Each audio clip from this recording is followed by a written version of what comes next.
It's the 25th of May, and it's about 7:45. What does Mickey say?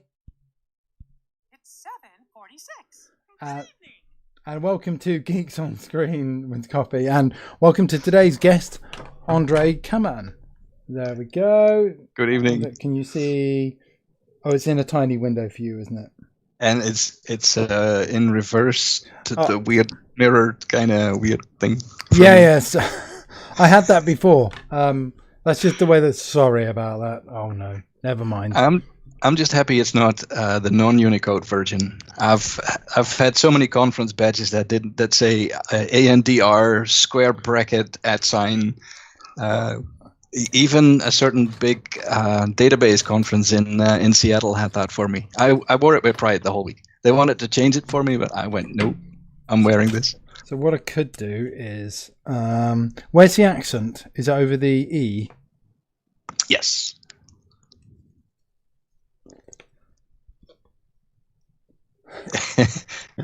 Almost. Is that the wrong one? Oh no. Yeah. And it's in mirror for me, so I can't really see. But and it's a permanent marker that's now marked my whiteboard. Oops. Okay. All right. Good. And we'll do this. Let's get the. I still need to buy some chalk for that. Sorry, you missed that, didn't you? Right. It's my clapperboard. I see that. Yes. But no chalk, unfortunately. So, should we do some tweeting? Let people know that we're online. I should kind of do this. And while we're doing that, do you want to tell me what you're drinking? Because it's Geeks on Screens with coffee. It's coffee. Oh, coffee. One of the rare people that drink coffee. I live on coffee and water. So Shall we do a quick tweet? We've already got a few people on Facebook already watching, and all right. Yeah, it's at least 3. I think these numbers are always really bizarre because they're not quite accurate, but at least 3 on Facebook and 3 on the YouTubes.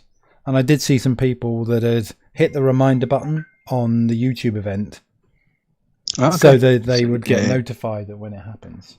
So if we just do notifications. Okay. If I do, Rob's just tweeted. Well, come over to the YouTube now. We have just Rob Sewell's going to be watching. We've just gone.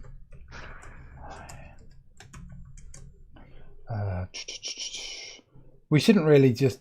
It's really not that professional, is it? Sitting here watching. as long as one of us is saying something, it should be okay.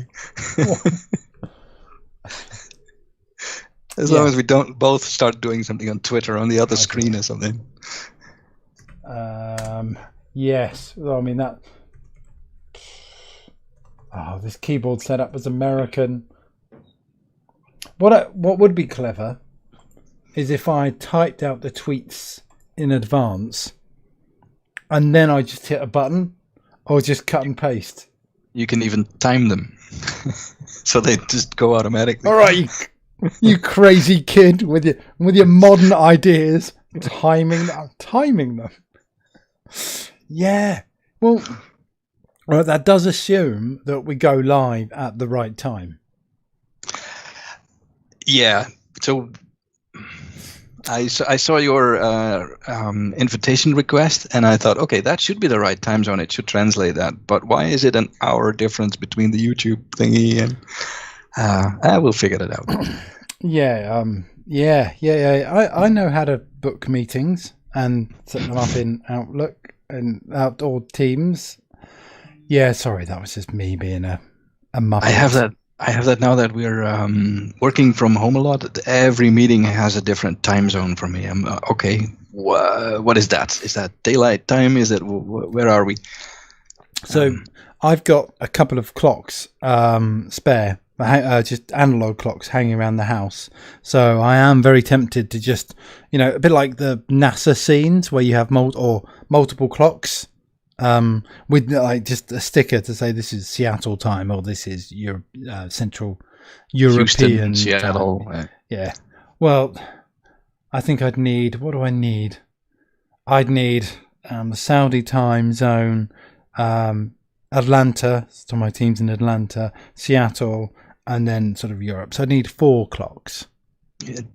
New York and Seattle would work, so on both sides, or else you have to do the thing, and some indicator whether it's daylight savings time or not, and when they have it, or stop confusing me with that. So I don't think it's in Teams yet, but in Outlook, down the left-hand side, you can put different time zones in, so you can see when you're booking a meeting at a certain time, what time it is in a different time zone. Does the online one have that as well? I don't use the install. I think yeah, I'm pretty sure. I mean, I'll check for you after, because this probably isn't the best place doing. Let's figure this out. Yeah, I'll be right back. Hold on. Right. While you figure that out, I'll tweet about it. Yeah. Both disappear. Well, look, we've got 6 people on the YouTubes, and so don't worry. I'll be back in a minute.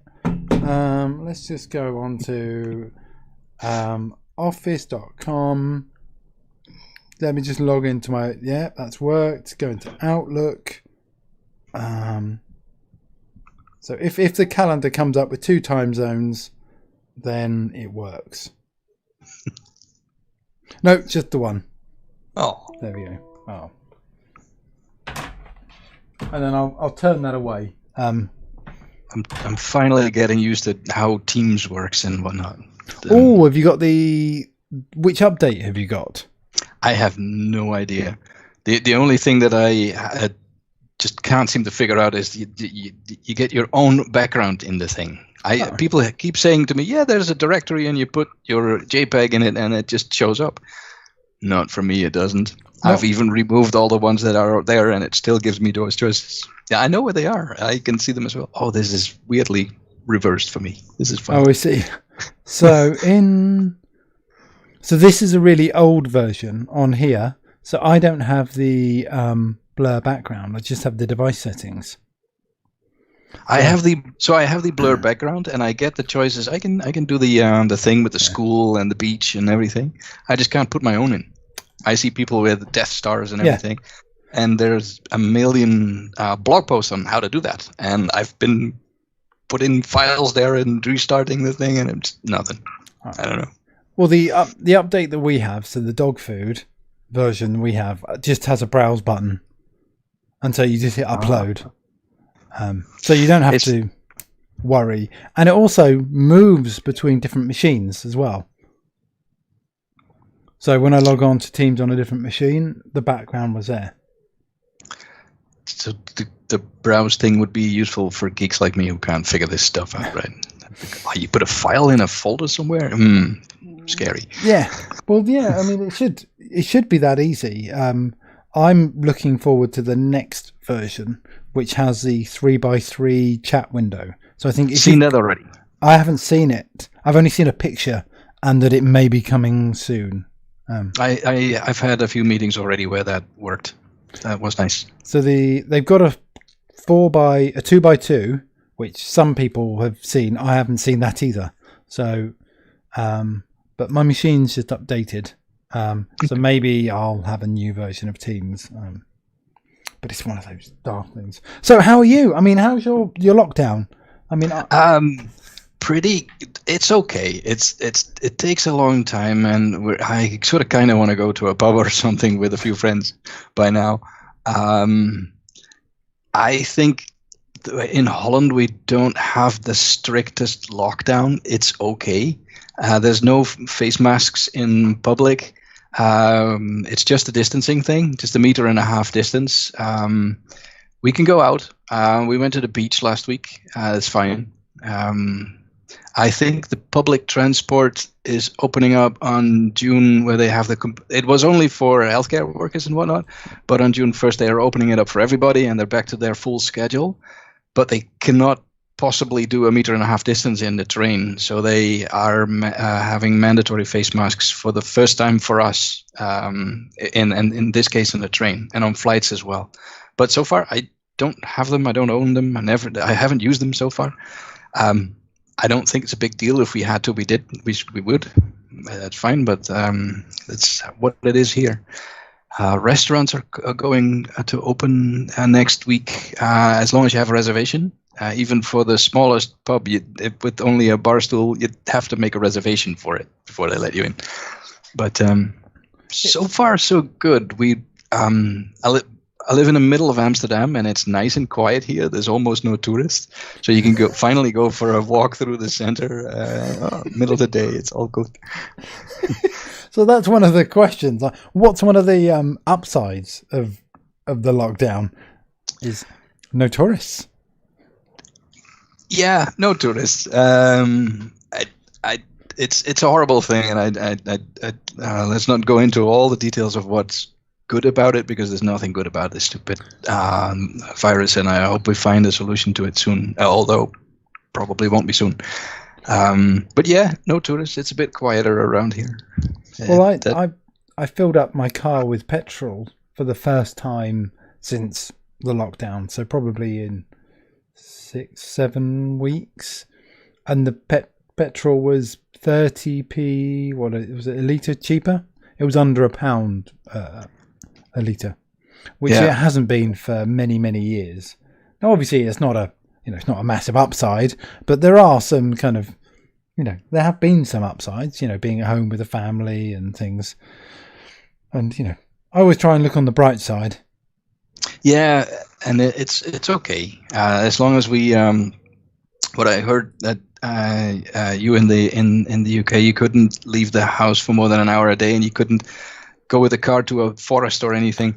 That was never the case here. We can just do that. They've done things like if a park or a forest or the road to the beach would be too busy, then they would just close them down.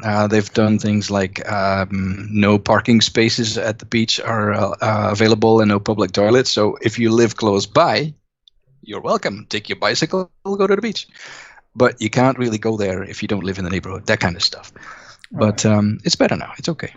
Yeah. I mean, we had quite a strict lockdown, which was, I think, fair enough, considering kind of how many cases that we have. So we can't really compare ourselves with other European countries as much because of maybe Spain and Italy, just for the amount of numbers and deaths and cases we've got. But yeah, things are starting to change now, though. I thought I saw a message on my phone saying that they want to open up the non-essential shops soon. So only essential shops, food, pharmacies, etc. have been open, and then other shops, hardware shops have been opening up. And it'll be interesting to see what happens with restaurants and whether we'll have the same thing. The shops were open here all the time. The shops that wanted to and that could do that, they'd all have a sign outside that would say no more than 1 or 2 or 3.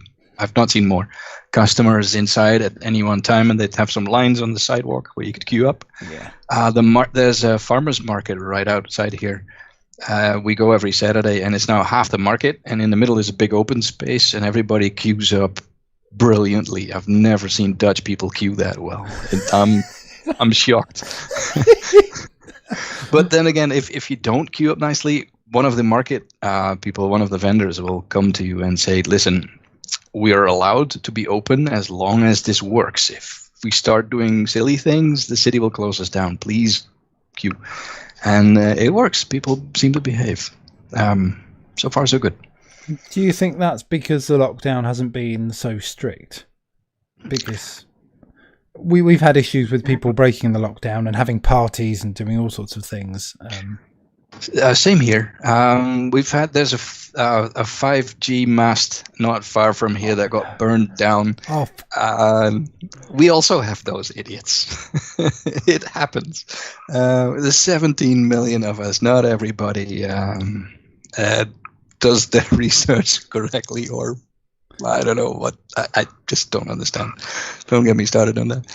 But yeah, I think because it's not that strict and it is up to a lot of people. Kids go to school already. They've said kids below 12 don't get sick that much, and they don't carry the disease that much. They didn't say not at all. They said not that much. So just let them go to school, because if the kids can go to school, then the parents can go to work, even at home, right? They don't have to. You can do something here because this is bad for the economy. So you have to do something they did say we're not going to do things that are good for the economy and sacrifice people because of it. That is not ever going to happen. But they're looking at all the ways to do this in a smart way. Whether we're right or not, I don't know. We'll see. I think when this is all over, the whole world is going to put all the numbers and all the decisions next to each other and see, okay, what worked, what didn't work. Yeah.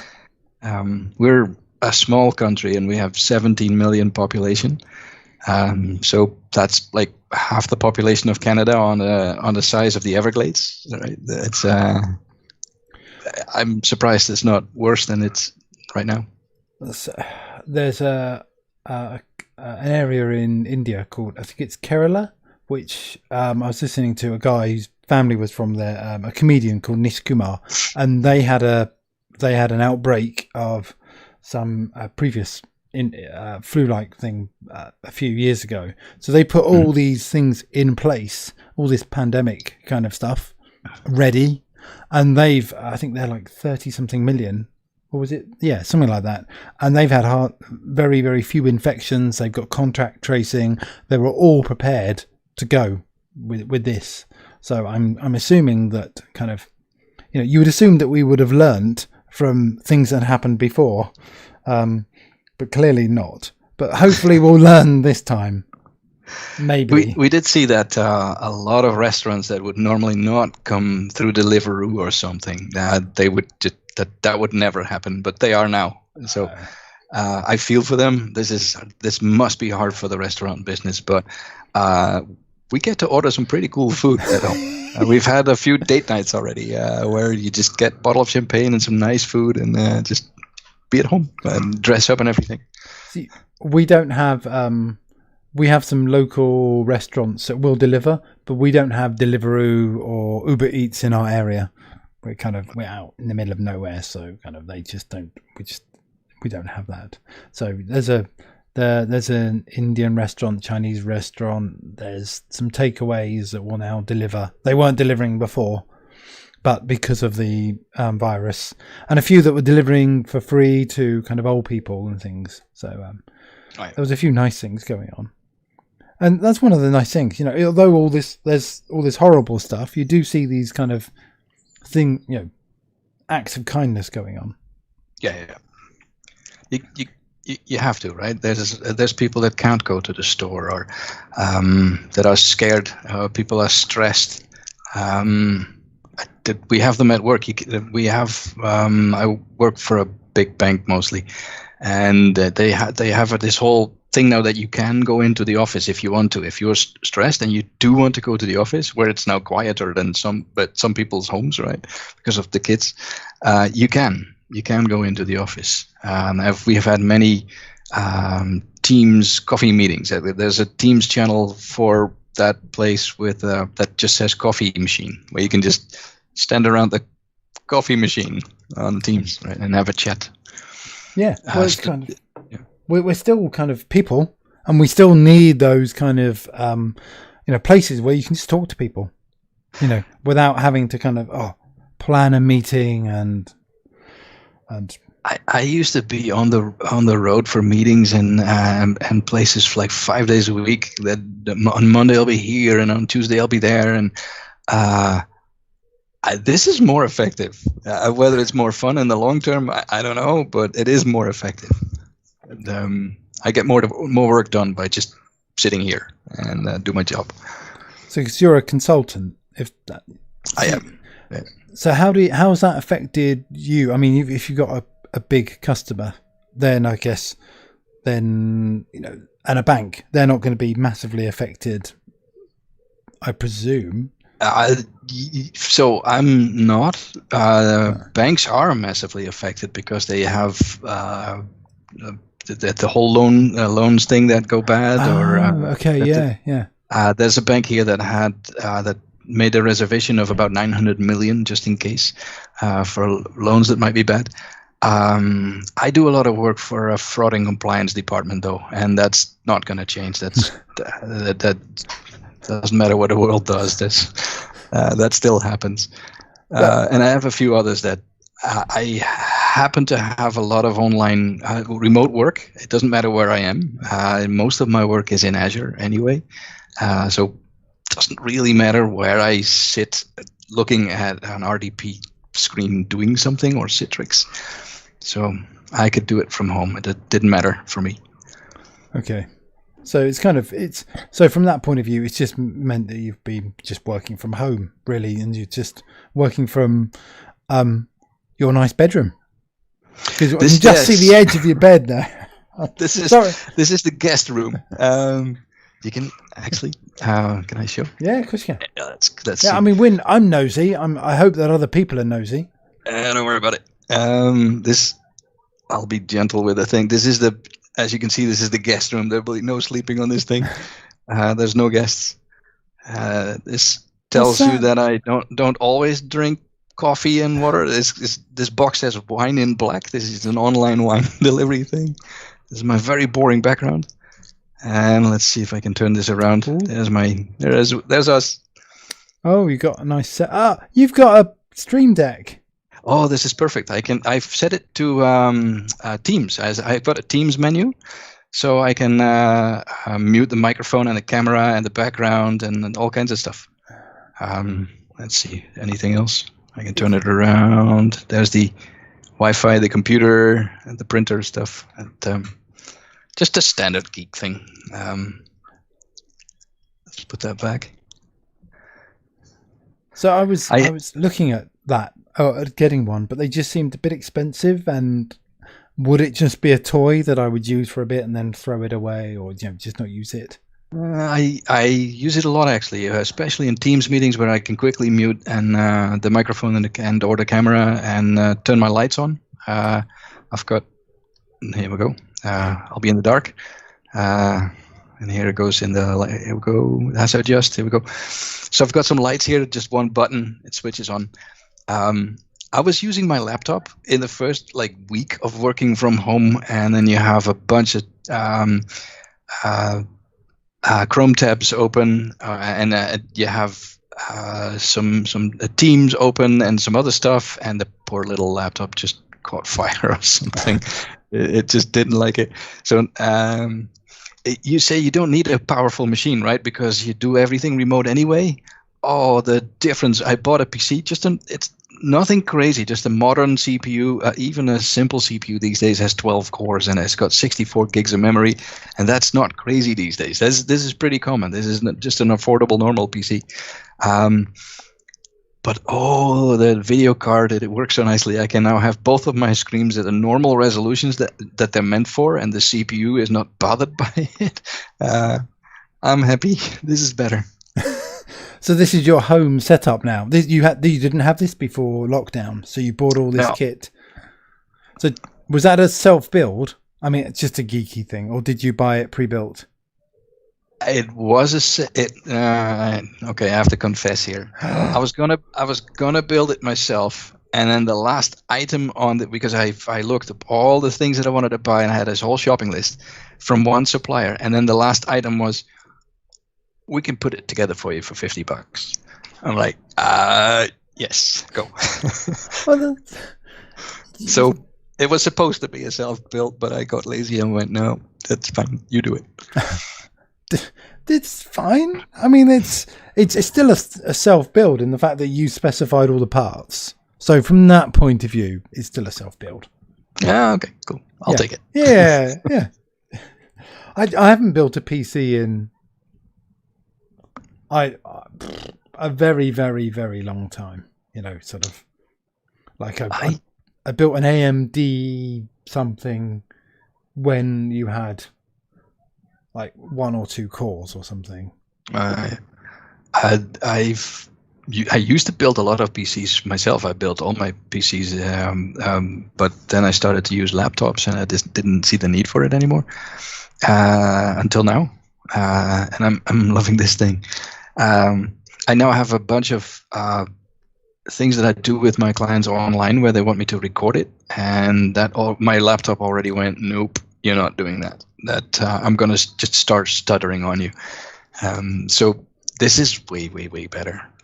Yeah.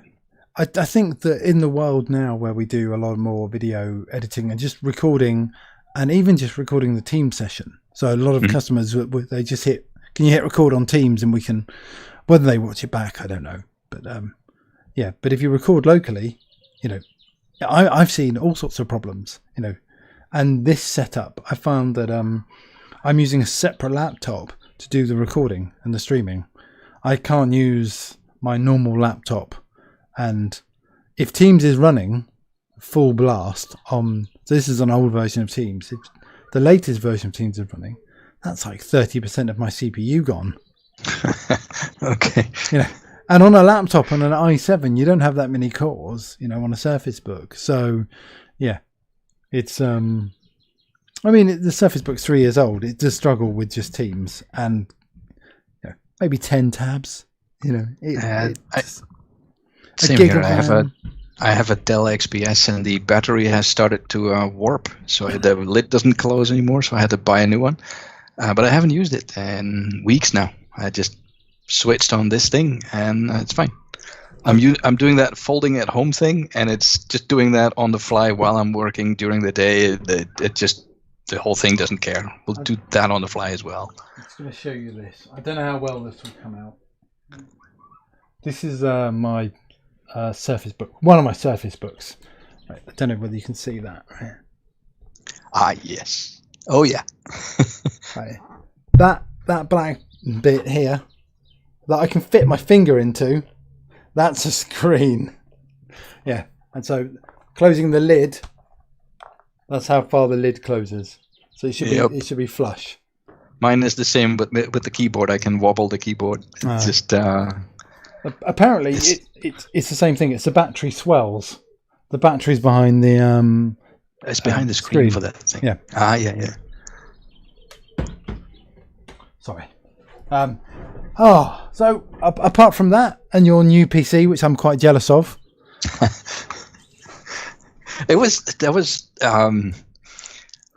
There's no cable connection in this house. All the Geeks listening are going to go, what? You don't have Ethernet or anything? No. This apartment is from this building is from 1614 or something, and I don't think I'm allowed to do much drilling into walls and whatnot. I have Wi-Fi throughout the house, everything. So I had to get I got a motherboard without a Wi-Fi on it. So I had to get a separate Wi-Fi thingy that just sits on my desk where I plug the Ethernet in. So the only Ethernet I have here is from my PC to the Wi-Fi thingy, and then Wi-Fi in the rest of the house. But it works nicely. I have no complaints, and it's faster than my upload speed to the interwebs anyway. So. So I think we were talking. I mean, we were talking in, I would say, Edinburgh, and even before that, when we were with Data in Devon. Was it Data in Devon, or was it a Sequel Saturday at the time? But you were talking how you've got mesh, and I was like, yes. "Ooh, mesh! That sounds really good." But it sounds expensive. But it sounds really good. I've got the Amplify HD, and if you're looking for a mesh Wi-Fi network in your house that just works, go for it. It's not cheap. The base kit was like €250 or something. But the house we had before, we moved to Amsterdam, was a bit bigger, and I always had Wi-Fi problems. And just with the mesh kit, it just disappeared. Just find the right location to put these things in. I've got one here because I don't need them all here. I'll grab it quickly. There. That looks all right. This is one of the antennas, and I just don't need them all in this thing. So right. So I upgraded to a mesh system, and then that's one of the antennas, because we've got a very old house, and even room to room, the signal drops massively. In fact, there is another antenna downstairs because the antenna in here isn't working and it uses one downstairs, the signal strength is poor. So my base station is not even in the apartment. There's a cupboard in the hallway where the cable comes in, where the modem is. So the base station is next to it, and that just sends it into the house, and the mesh thingies pick it up. And then I have another base station. I'm not sure if you can see that here. I have it right here underneath.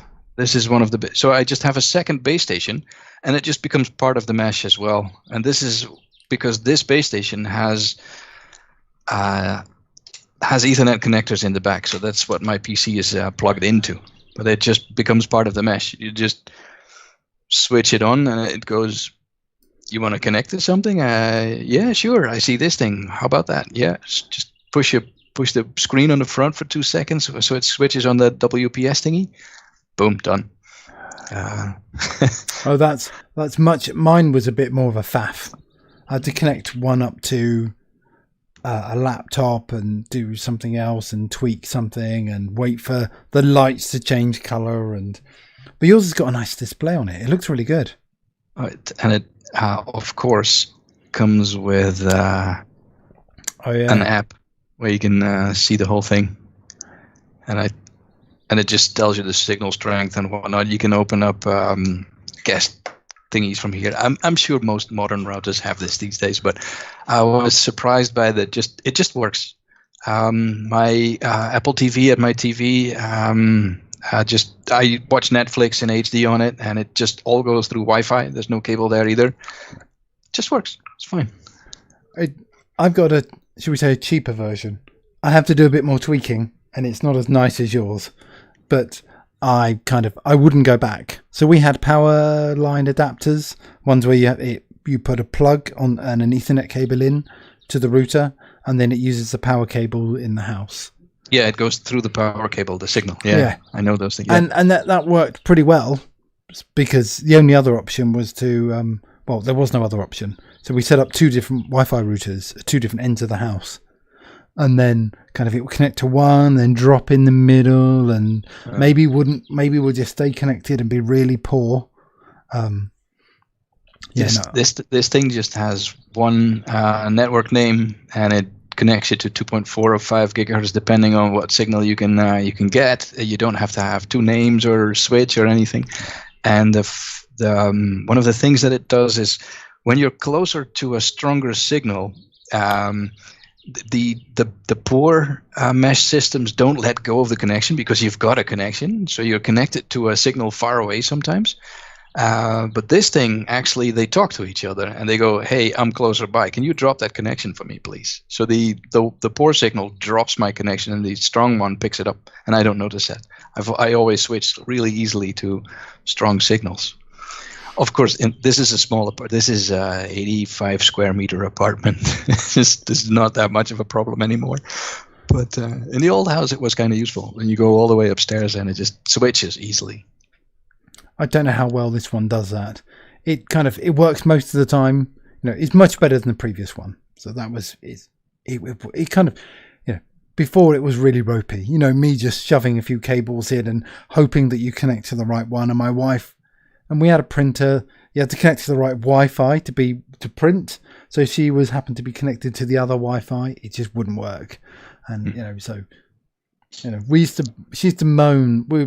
I used to say that our printer was sexist because it would never work when she wanted to print, and only work when I wanted to print. Just because I was checking the Wi-Fi network. But yeah. So, Andre? What is your favourite cheese? Now, I had to think about this because there's a million cheeses here, and I do know that there's cheeses that I don't like goat cheese. Not a fan. But there's a few that I like. There's a mild cheese here called bunker cheese, and they make it in Cold War bunkers. That they're not in use anymore. They were used to store F-16s on the runway, and these half-round domes, concrete domes, are now not in use anymore. Sometimes the whole airfield is not in use anymore. We don't have many airfields on either end of the country anymore. It's just not needed. And they make cheese in them, of course. What else would you do here? And that cheese is really good. And there's another one. There's an older cheese, one of these crumbly, salty ones. It's a bit of a touristy thing here in Amsterdam. It's called the Pryce-Maher. But they make it in a building, and all the aging is done in a natural way by just opening up hatches and let natural airflow through the building do its job. And they take normal Gouda cheese, and they use this process to turn it into the Pryce-Maher old cheese, and it takes about 2 years, and it's really good. It's good stuff. 2 years. You got to be very patient. Or have a supply of these things. Yeah. But obviously, the people making it takes quite a long time of experimenting and trying different things out. Mm-hmm. I mean, I know that people, store cheese for a very long time, and obviously you have mold and you have other things growing on it to enhance the taste. But so is that a particular favourite for kind of in Amsterdam? Is that the tourist cheese? As you were saying. Yeah, it is. They have a shop in the middle of this at the canals. You can you can go there and have a cheese tasting thingy, and they show you a video of how they make it. It's quite a touristy thing, but the cheese, in fact, is very good. I'm a fan. All right, should we do the? You're an MVP, aren't you? I am, yes. Okay, good. July 1st is going to be a 5-day. We'll hit refresh the whole day. See? So I guess there's no reason you wouldn't be an MVP in 6 days, is there? No. But it's how many MVPs are there in Holland? 6 or something. So in total, 40, 50, 60, something like that. I'm not completely sure. There used to be over 100, not anymore, I think. And for data platform, I think there's 6 or 8 of us. And that includes Power BI now, so there could be a bit more, but somewhere around there. Do we include Power BI? Should they? I think they.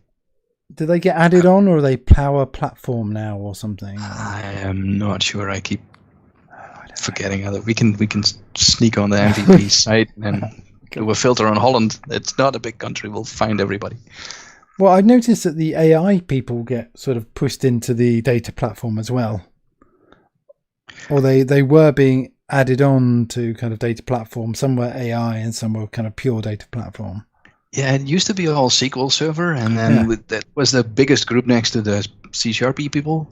And suddenly, SQL Server was not that popular anymore because everybody went to the Azure stuff, and then they changed what groups there were. Now it's all data platform. Now the group is growing again. I don't know. The MVP Summit was not in person, so you don't have a feeling of how many there are because they usually fill up everybody in one room for the data platform, so you get a good idea on how many there are because 2/3 show up for the conference. Somewhere around that. I don't know the official numbers, but that's what I've been told. All right. And it won't be in person next year either. No, we'll get on to that. That's kind of my final question, really. So we didn't. So we didn't run through. Did you? Have you seen these? Do you know what they are? The questions? Yeah, I don't know them all, but I didn't practice, and I am prepared for one. I have something here. Okay. But I didn't practice anything. I'm not as prepared. No one generally is that prepared. But it's just sometimes to break the kind of the magical spell of I'll say television, but whatever. I sometimes run through the stuff before with people, so when I ask them the questions, they don't, and they look surprised. They're just acting. but you do send out a thing and it has the questions, Yeah, but but I've read it weeks ago. I no idea. I found out Except that for the one. I've prepared that because that was quite an official question, and I'm well prepared for that one. no one. There's a few people that don't read it, and they say, "Do I need to do any prep?" No, not over and above the prep I've asked you to do. No, fine. Oh, what? There were questions. Yes, there were questions. All right. There were questions, Laden. You need to be prepared for these things. I saw that. Yeah, not just him. Alex Yates. I'm sure there must have been someone further in. I mean, you are number 30. You're the 30th person I've talked to. You've done some talking here, yeah. And Wednesday we're having a get together with everybody, right? Yes, yeah. As many people. I think almost everybody. One person has declined. So there's like 32 or 3 people invited. One person definitely declined, and then there's another couple of maybes because there's something else happening that evening. And then most people said they'd turn up. I mean, I don't know how it's going to work. It's going to be a bit of a shambles. We'll see. It'll be fine. It's going to be Zoom, and it's going to be on a free account. So every so often we'll get dropped off, and then we'll have to reconnect up for another Zoom call. But I want the gallery view with everybody in it. Yeah. And we can't do that in Teams. Oh, I don't have the version of Teams that does the 3x3. And I think you can do 5x5 in, at least 5x5 in Zoom, maybe even more. Okay. I've seen a guy on YouTube that does, he had a meeting with the cast of Back to the Future and the Goonies, and they had like 10, 20 people in a thing, but that's probably Zoom as well. Yeah.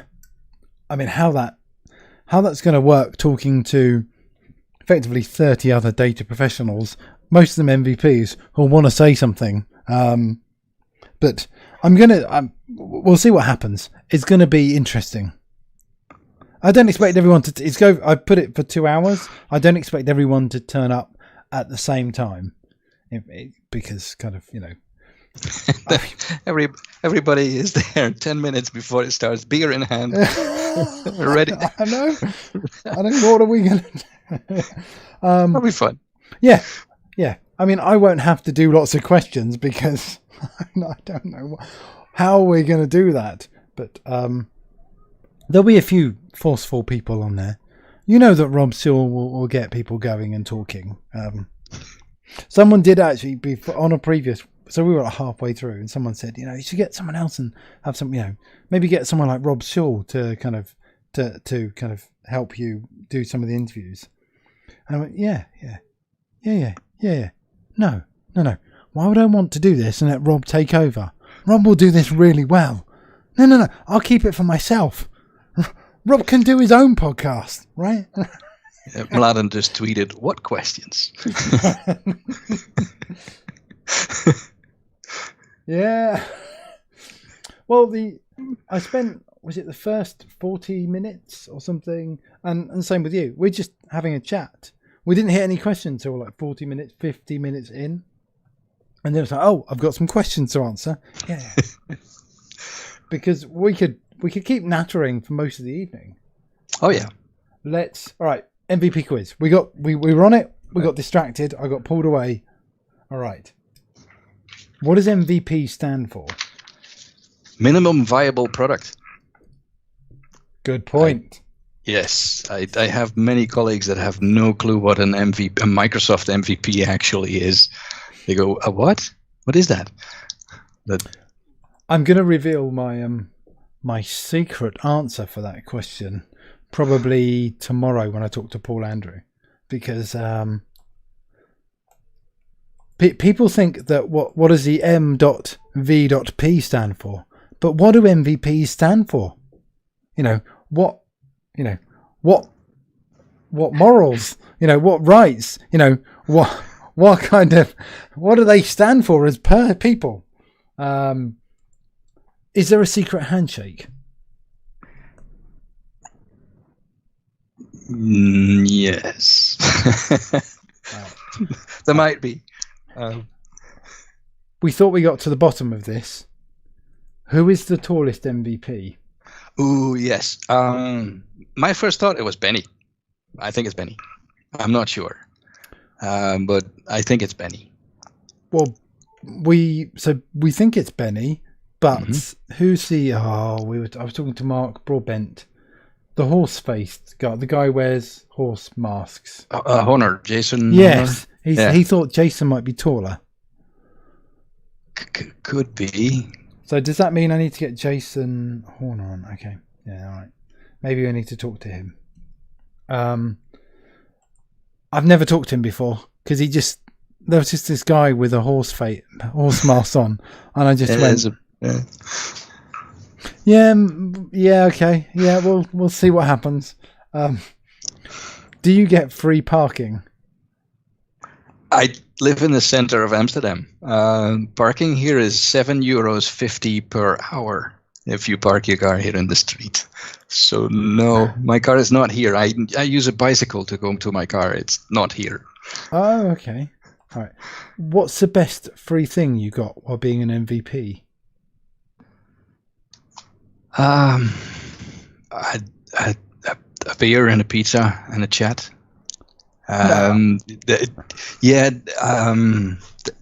You could say things like, "Oh, the Azure credit that we get," because I love that. I've ran out. And that renewal thing hopefully happens in July 1st. Can't come soon enough. I need more Azure credit right now. I've got like $100 left. I've switched everything off. But no, the value of this MVP thing is especially at the summit. A pizza, a beer, and here's somebody that you can ask questions. Here's a whiteboard. You're all under NDA. Let's have a chat. It's some of it is not that formal, and it's good. It's really good. Can't discuss what kind of questions and everything, but yeah. Well, I mean, you could. No. I could here until the YouTube video comes online, and then but I don't have to hit refresh anymore on July 1st. They're quite strict about this stuff. Yeah. It'd be unfair for me to put you in that position. But tell me, what do you got? No, sorry. Have you got Bill Gates' phone number or his fax number? I am prepared. I do actually have Bill Gates' phone number. Let's see. Can you see this? Yeah. This is Bill Gates' phone number. I kid you not. I give people time to write it down and call it. If you want to have a chat with Bill Gates, this is it. Is this a weird reverse thingy again, or can you see it? No, that's looking good to me. But +31. Oh, sorry. No, I am not that well prepared. Why did I do because that's Holland, and I do +31 million times a day when I have to put Okay, here we go. Oh, so just +1. Okay. Yes, he's in America. I corrected the thing. This is Bill Gates' phone number. Okay. All right. I kid you not. Call him, and you know. You want me to hold up the number so you can give him a call? Right. How about... Right. Is it worth me ringing him now? Yeah, go for it. Okay. All right. Oh... So I have to do... I hope I wrote down the rest of the number correctly. Me and I am well prepared. 0... What would be the US code? +1 is the... US. So it'd be 001 for me. Yeah. 001 778 336. I've got no idea what prank number this is going to be. It's Bill Gates.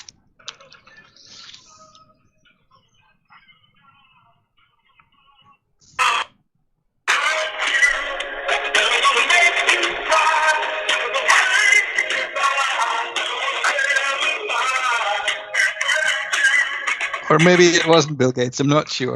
Maybe we've been rickrolled. Oh.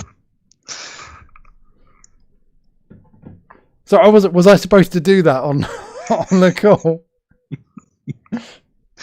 Is that Is that a general joke number then for rickrolling people?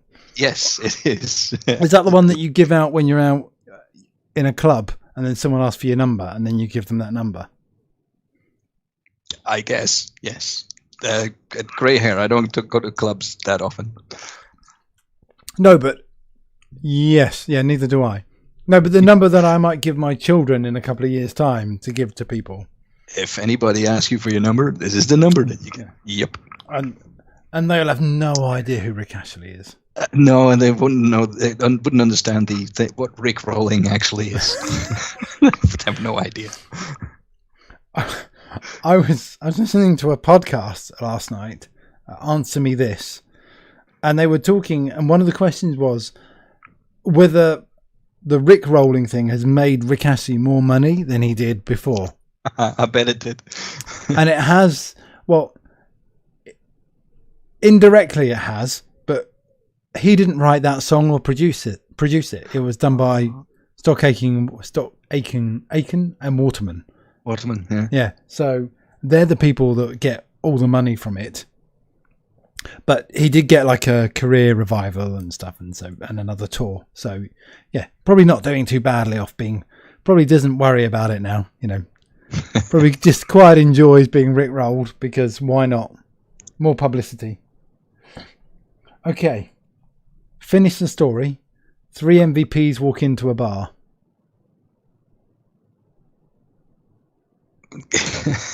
There's NDA. No, we can't. Yeah, okay. Yeah. No. And can you sneak me into... See, that one caught you out, didn't it? It looked like you weren't expecting that one. Can you sneak me into the next MVP summit?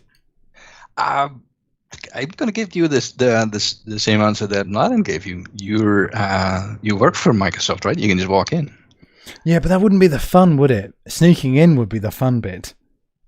Yeah, for you. Yeah. Well, you tell me when it is. Obviously, it's online, but when the next one, if I happen to have a meeting in Seattle around the same time, let me know which building number you're in. Yeah, sure. It's in one of these conference centers in Redmond. Oh, it's not in. Is it in Redmond or is it in Bellevue? It's in Redmond. Bellevue and Redmond. But the SQL Server stuff is usually in Redmond, and a lot of other stuff. There's this conference center. It's called, I think it's just called the Conference Center or something. Or no, that's the Seattle one. Confused. But there's a conference thing at Microsoft, and that's where everybody is. Okay. Yeah. I mean, we have a Microsoft conference, and it takes over most of the hotels in downtown Seattle, and I can imagine the MVP summit being pretty big as well. Yeah, everybody's in Bellevue, but same thing. Because it's just easier to get to Redmond from there.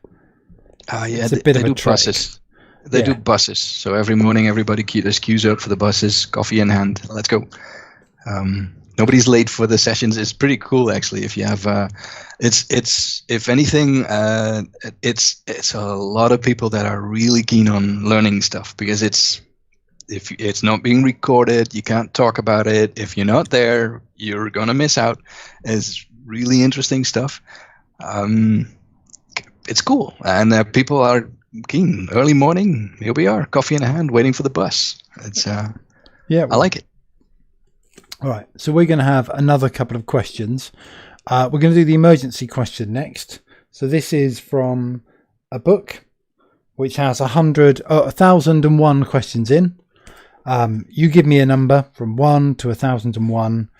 And just to prepare you that some of them are rude, which we won't do. What we may do is on the Zoom call, we might do some of the slightly... Do the rude ones. Well, they're not rude, shall we say? Yeah.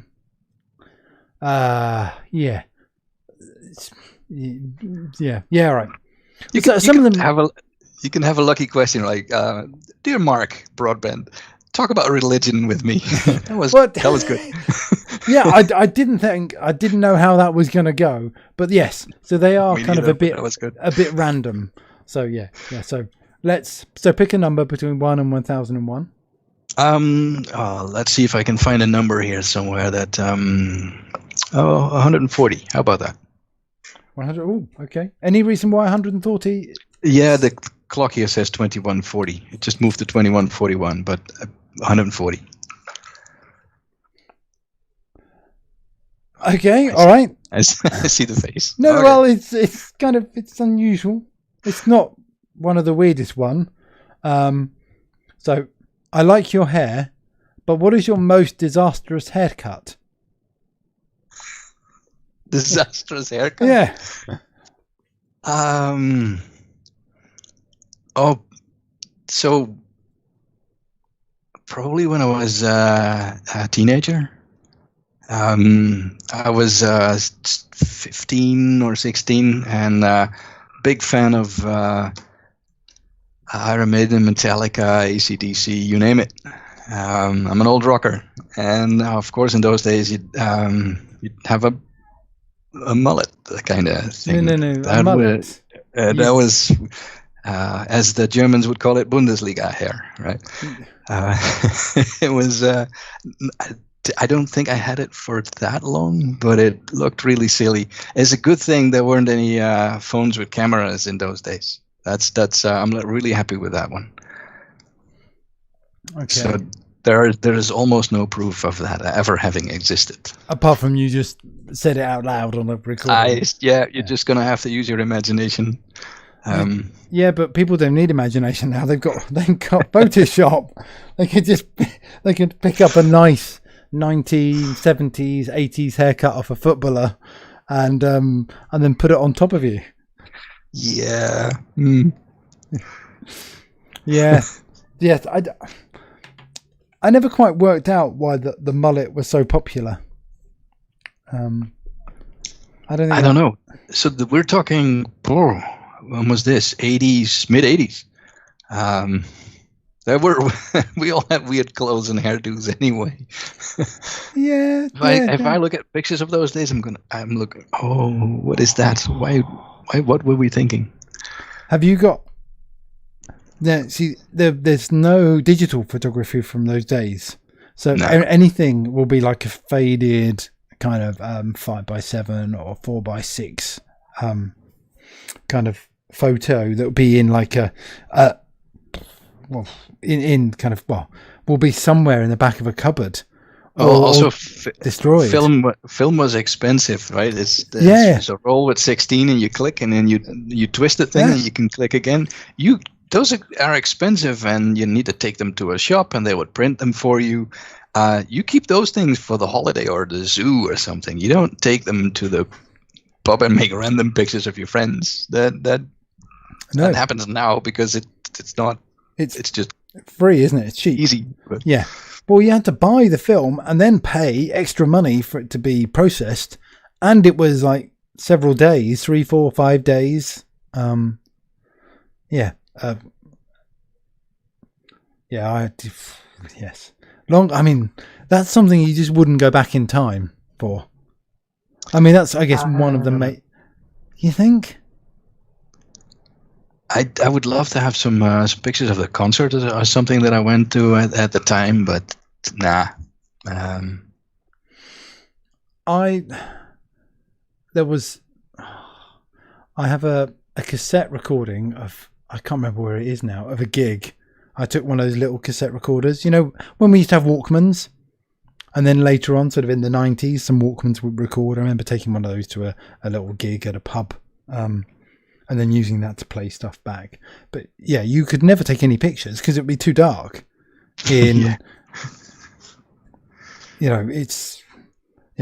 Nothing was ever really recorded because it was just too expensive. And now if you go to a concert, you have to, even if you're in the audience, you have to look at the podium through somebody else's phone because they're holding it up in front of you, right? Yeah. I mean, the last gig that I went to, which was Sisters of Mercy, which was only last year. And then you've just got, I mean, it's full of people our age, you know, and maybe a few younger people, but mostly our age. And people standing with an iPad, not just a phone, an iPad, you know, just like recording stuff. And you're going, but you're here because you want to go and see the band. Yeah. You can go and watch that on YouTube you can go and watch someone else recording it if you really want to do that. I've got tickets for Deep Purple in November, but I doubt if that's going to happen. November. Yeah, it's too soon, I think. Do you think? Because you've we haven't covered this but you run a couple of events. Yeah, we do the Data Saturday. It used to be a SQL Saturday, but we decided to change the name so we could use our own back office stuff because it's become quite 760 attendees last time, so it's getting serious and getting a bit bigger. So we needed our own back office thing. That's why we switched. There's things like you sign up through Eventbrite and it's connected to a MailChimp, and after a day, if you've signed up for the main event but after 24 hours you haven't signed up for any of the pre-cons, I'm sending you an advertisement email for the pre-cons to remind you. And you can do that with MailChimp. It's really simple, and I'm pretty sure I sold a bunch more pre-cons because of that. And those are little things, but there's so much more you can do if you have your own back office. You can just plug everything in. So yeah, not this year, obviously, not doing it. It's supposed to be October 5th this year, but it's not happening. We have to get sponsor money right now, and first of all, I don't think we can have big groups like 700 people in October. I don't see that happening. Sponsors, we had a few that said yep, but that was before that Corona thing happened, so we'd have to really ask them again, and they might say no. It's just too much. So we're going to start our user group, our monthly stuff again, but online somewhere after the fall. There's a whole lot of good ones that just came out of nowhere and are doing a really great job. So the Data Weekender thing and the 8 kilobyte, I'm looking forward to that one. That should be good. There's the Spark and AI is now free in a couple of weeks. Just sign up for the thing, and yeah, so there's so much already right now. So we're just gonna let that go and not trying to squeeze ourselves in the middle there as well. And we're gonna do a fall thing there. Start it up then, take a break. Yeah, and then but you are having another in-person event. You're going to maintain that rather than going kind of virtual. We'll do the user groups. We'll do the user groups virtual in the second half of this year. I don't see any in-person events happening for us. We could do a thing with like maybe if 30 people are allowed, but I don't know. The way it's going here so far, they are letting more people come together for things, but it's everybody has to stay 1.5 meters apart, and that's just I don't see how you would logistically do that. I don't want to stress people out about hey, you can come, but you have to wash your hands and you have to do this and you have to do that, and that happens 10 times in a day already for everybody. I will just keep it online. Let's not stress people any more than needed. We might find that venues will actually be encouraging people to go, but they'll be set up to be socially to enable social distancing. So, if it's an auditorium, it'll be every third or fourth seat people could sit in and things like that. And because obviously, if they're not booking people in conference centers and just even event spaces, then they're not bringing in money. Yep. So our event was in a cinema, and they're the biggest cinemas in Holland. They have like 20 of them, and they went from good business to nothing in one week. And they're opening up next week. They can show movies, and they have this whole protocol where you can keep a distance. But our events that are not just to learn, and it's not just about sitting in a seat 1.5 meters from your neighbor and look at the stage and learn something. After the event, you want to get together or in between the breaks and talk to people, right? It's a social thing. And social things and social distancing they just don't go together right now. It just stresses people out. It stresses me out having to think about how to do this anyway. So we went, let's not even go there. Let's do something small. Let's do them to keep the group alive, to let people know that we're still here. Do some monthly stuff. Advertise all the other cool stuff, because it's cool to see things coming out of nowhere right now. And then we'll see next year what we'll do with our event. What can you say? I was going to ask you, your user group, are you... So I've spoken to a few people that are doing the user groups, doing online events, and there seem to be two sort of camps of let's record them and keep them for posterity, and so people who can't get to the event can then watch them, and then others where they want them to be live only, so they don't record them, so the presenter could perhaps be a bit freer, answer questions, and so they don't have to worry that they might made a mistake or have to kind of, they can be a bit they can just flow a bit more, should we say, and improvise. So I like the improvisation bit where someone asks you a question, you can go off on a tangent and answer it. So did you think of which way you might go? It sounds like it sounds really easy to just record everything, right? Because it's built into all these tools and everything. I kind of like the fact that right now, if you go to the online event as a speaker and you've prepared and you do your session, and after that it's on YouTube. So do you submit it then for another online event that records it and puts it on YouTube as well, the exact same thing? I don't know. There is a market for both, I'm sure, but I kind of like talking a bit more freely as far as that's possible when you're online, because you never know who else is recording it, even though the organizers are not, right? Yeah. I guess you could be screen recording it. Yeah, like I am. You're actually being screen recorded. Yep. To be pushed up onto so OBS is recording in this case it's just a window, but I can record the entire screen and the audio, and then I could be broadcasting it somewhere else or just saving it. We had some interesting setup in the few minutes before you opened up the thing, where you tried to move my box in the middle of this square, and I was moving my camera, so you were moving my box that way and I was moving the camera that way, so I wasn't really helpful there. No, but you didn't know that that's what I can do. Actually, Dirk has got a question for you regarding was it folding at home? How did André manage to get 44 million points? E.g., what rig GPU is he running? This is a RTX 2060 Super, I think. Let me look at Task Manager. This is an NVIDIA GeForce RTX 2060 Super. Nothing special, but it's new. I bought it a few weeks ago, and the newer ones seem to be quite capable of going quite fast on this list.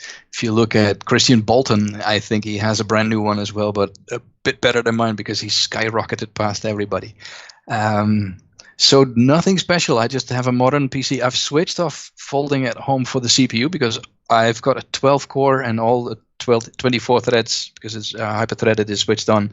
All the 24 threads would be at 100% all the time.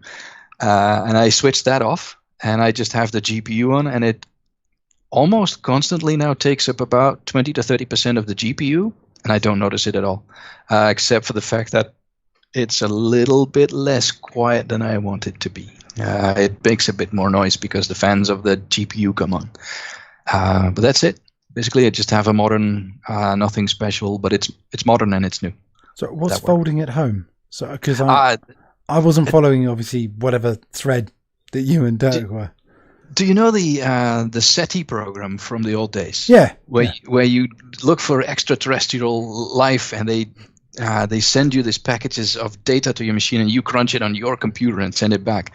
Folding at home, same thing, but to find Well, this is a medical thing where you do folding of proteins, I think it is, and you crunch that on your own, and it is to find medications and for diseases. There's a whole list of diseases actually in a drop down, and you can choose what you want to help with.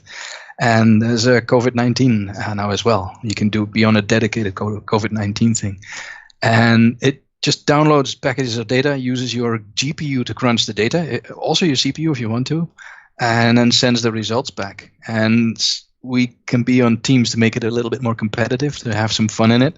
So I'm on the SQL family thing.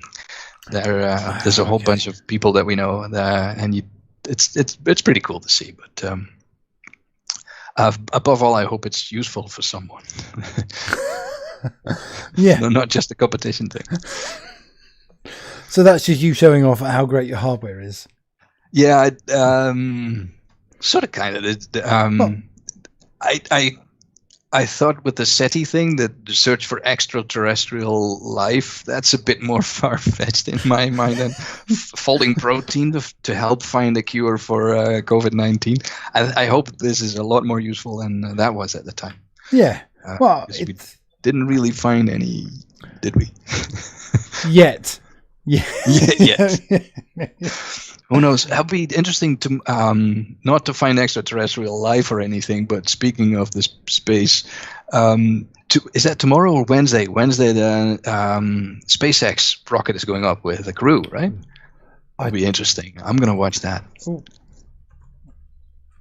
I didn't know. You can even already go to NASA TV right now and watch all the interviews they have, and there's a whole thing going on. But I think the launch is on Wednesday. It'll be cool. It's quite an online week. There's your thing on Wednesday where we're all together, and then I'm going to watch the NASA thing. Then on Friday there's the Grillen thing on SQL Grillen, Data Grillen. Sorry, there's a data. I don't watch Twitter enough, so there's a Data Grillen thing on Friday. Yeah, there was a tweet, so I'm assuming there's going to be something online because there's no Data Grillen that was supposed to be. Yeah. Well, I talked to William that no, they weren't going to do anything virtual, but maybe they've changed their mind because they're doing the Data All Stars. What was it called? With all new speakers. Yeah. Brilliant idea. That's a really good idea. And there's 8 already that I've submitted for that. Nice. That would scare me, being a first-time speaker and just go, "Yep, I'll do it online. Fine." I'm not saying they stole my idea, but they stole my idea. No, of course not. I mean, I did have Germans. You can't trust them. I was thinking about. I was thinking. I mean, I didn't mention it to anyone. I was thinking that. And Data Weekender, that was my idea, but don't worry about that. Oh dear, I'm in so much trouble. I was it's a good thing this is not, nobody can hear it. Yeah. It's just us talking. Yeah. That there's nothing for kind of new people, because obviously most of the events you've got to have some experience. Otherwise, why would you submit for them? I did something, and so I was thinking about that for kind of new people, but kind of how would you do it? And I did something with someone else a few years ago, and we called them Gorilla Talks, which were like 5-minute lightning talks. So you just talk on a subject, just 5-10 minutes. So instead of doing a whole kind of hour long or 45 minutes or 50, the idea to give people a chance to speak kind of for a short amount of time, but do 2 or 3 together, so you didn't feel like you were alone. But it's just a lot of effort. Or before all the broadcasting stuff, and that was quite a few years ago. That's probably like 6-7 years ago. We tried to do that, but it just became a bit of an admin nightmare to try and get people, to submit and things. But yeah, there is a sort of without the physical events, it's quite hard to encourage new people to come along and speak, because, how scary must that be? I'm going to broadcast out to the entire internet, and the internet, isn't known for its supportiveness.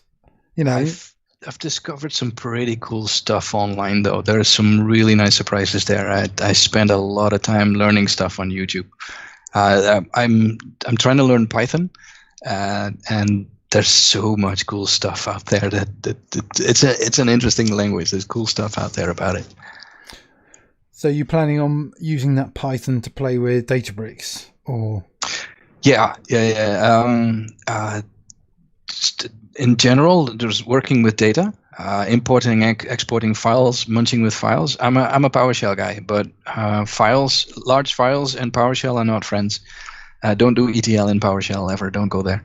And I like Python because the file handling stuff is fast. I've done things in Python now with my limited knowledge of Python that are just the same speed as an SSIS package or well-designed SSIS package. So I'm really happy with how that works. But yeah, Databricks is where I would use Python the most for. Do you know what? A colleague of mine, so because you're a big PowerShell guy, he was mucking around with PowerShell with C# to do some file import and to do some checking in a file. I can't remember. I think it was just converting something from Teradata or something to go into Synapse. And there's a data type that has 2 dates in it. I can't remember what it's called. And it's you get 2 dates in the same data type. So it's a time range or something like that. Okay. So he needed to convert that out. So he did a C# program that did it really quickly. Just pulled it in, just created an IO stream, and would deal with a 500 gig file in seconds. The customer didn't want to take a binary, so he wrapped it up in PowerShell, and you just put the C# inside the PowerShell. Just call the CLR the library.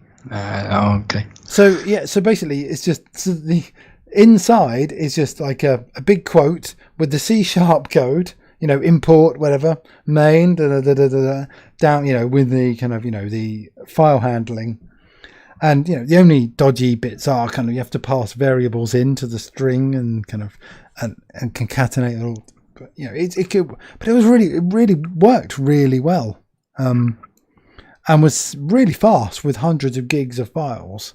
Yeah, then you're using PowerShell just as an orchestrator, right? Yeah, pretty much, to compile the C# and to execute it. But the customer didn't want compiled code. It'd be the same as if you're using a data factory and somebody uses something in Databricks and go, no, we'll use the native stuff in data factory. Well, you do know that it does that in Databricks, right? It just orchestrates it for you. Oh, never mind. Yeah. But yeah, I saw you present on. Was it? I can't remember where it was. Was that in Edinburgh? About what? And you were talking about the Python code. It was like 10 things that you would. Yeah. There was a little bit of Python code that came by. I showed like 10 lines of code that would just export a file to CSV, and it would be just as fast as an SSIS package. And I was surprised myself by the speed that this simple thing has got, without that you're having to do all this looping stuff and whatnot. I've just written a slightly bigger Python thing that exports the whole dump for Stack Overflow, the whole Stack Exchange, actually, all the databases, and it just unwraps them from the XML and dumps them into a CSV format that a bulk insert can understand.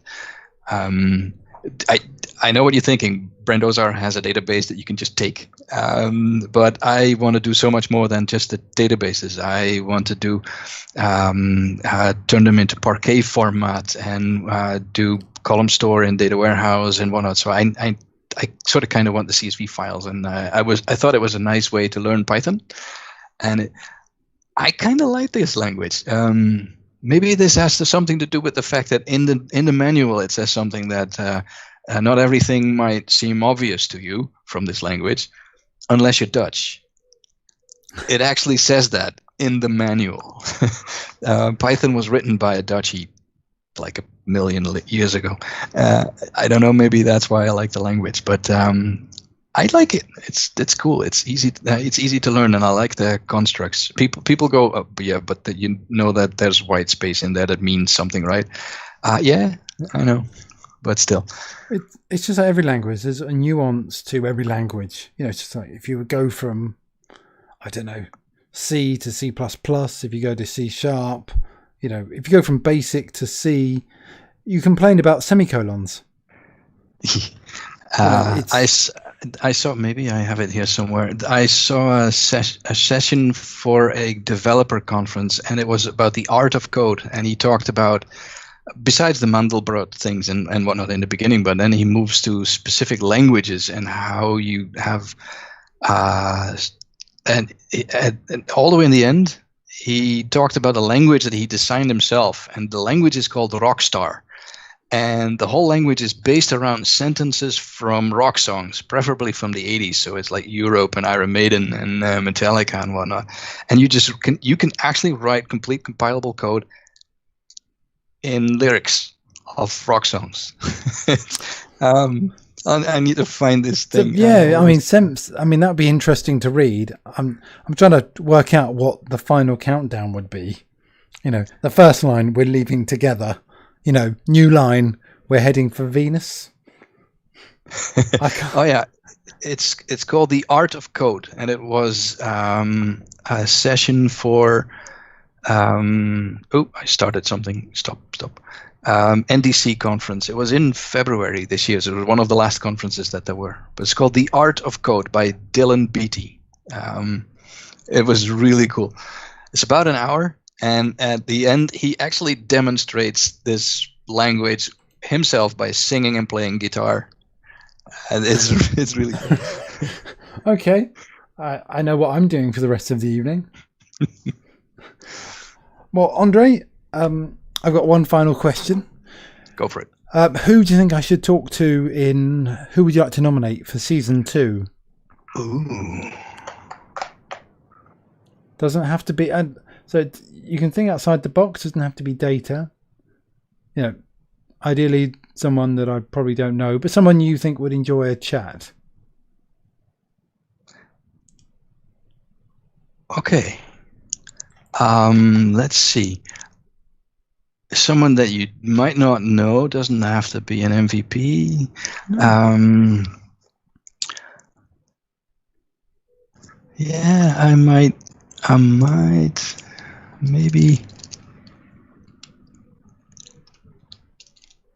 that might. Let's see.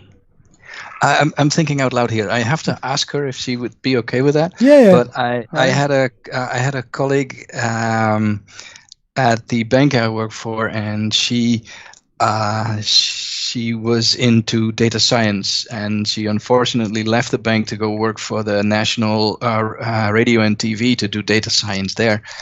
But she made models that could see if our data streams were maybe missing data because we weren't sure, and she had models that could look at these things. Or what else did she do?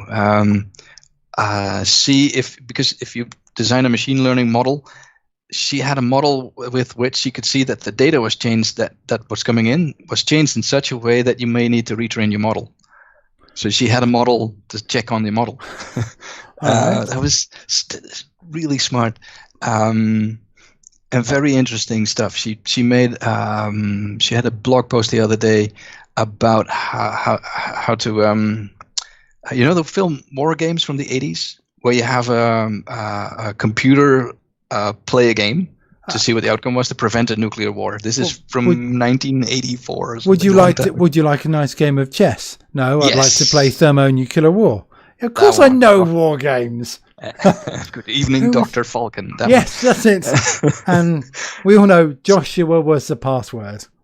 So she did a session on a modern board game where you could play against a machine learning algorithm.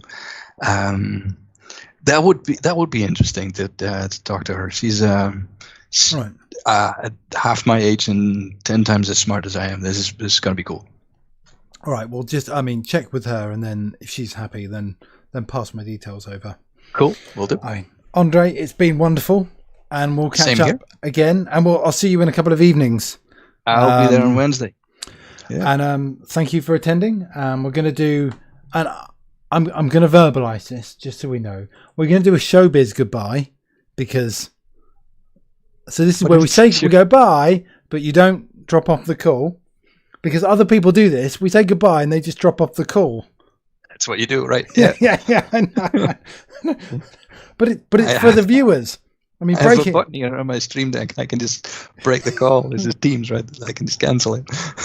But that's sort of. I'm trying to try not to break that fourth wall of talking to the viewers too much. There's a certain artifice around this. So, all right. Well, thank you, Andre. You've been wonderful, and you. we'll see you at the next event, and maybe even sooner. See you on Wednesday. All right. Awesome. See you there. Bye. Bye. Love you.